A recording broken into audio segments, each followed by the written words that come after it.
વાત કરીએ અમદાવાદના સુભાષ બ્રિજને લઈને મોટા સમાચાર છે। હવે માત્ર સુપર સ્ટ્રક્ચર નહીં પરંતુ સંપૂર્ણ બ્રિજ તોડી પડાશે। બ્રિજના પિલર ભાગમાં ગંભીર તિરાડો જોવા મળી હતી। તમામ કન્સલ્ટન્ટ દ્વારા પિલર પણ તોડી પાડવાનું સૂચન કરવામાં આવ્યું છે। તંત્ર દ્વારા માત્ર સુપર સ્ટ્રક્ચર તોડવાનો નિર્ણય લેવાયો હતો। હવે બ્રિજના નવા ખર્ચ અને સમય મર્યાદા અંગે ચર્ચા યથાવત છે।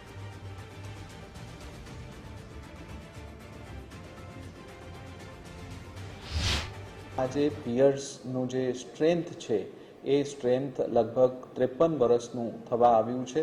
એટલે એમને અગર નવા સુપરસ્ટ્રક્ચર અને ઓલ્ડ જે સબસ્ટ્રક્ચરનો ઉપયોગ કરીએ તો એ 100 યર ડિઝાઇન ટાઈમલાઈન જે છે એમાં પ્રોબ્લેમ આવી શકે। એટલે એના અનુસંધાને આ તમામ એક્સપર્ટ્સના ઓપિનિયન સર્વસંમતિથી એવું છે કે જે જૂના પિયર્સ છે, જૂના જે સબસ્ટ્રક્ચર છે એને કમ્પ્લીટલી રિમૂવલ કરીને એના ઉપર બ્રિજ બનાવવામાં આવે તો લાંબા ગાળા માટે આ ખૂબ ઉત્તમ નિર્ણય હશે।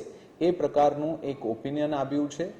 એ ઓપિનિયનના સંદર્ભે અત્યારે અમદાવાદ મ્યુનિસિપલ કોર્પોરેશન દ્વારા એનું જે કોસ્ટ ડિફરન્સ છે એને એનાલિસિસ કરવા માટે, એનું જે ટાઈમલાઈનનું ડિફરન્સ છે એનું એનાલિસિસ કરવા માટે અને એનું સંપૂર્ણ જે પ્રોજેક્ટ લાઈફ અને આરએનબી દ્વારા પણ એ નવા ડિઝાઇન ચેક કરીને કાર્યવાહી કરવા અંગે હાલમાં અમદાવાદ મ્યુનિસિપલ કોર્પોરેશન દ્વારા કાર્યવાહી હાથ ધરવામાં આવી રહ્યા છે।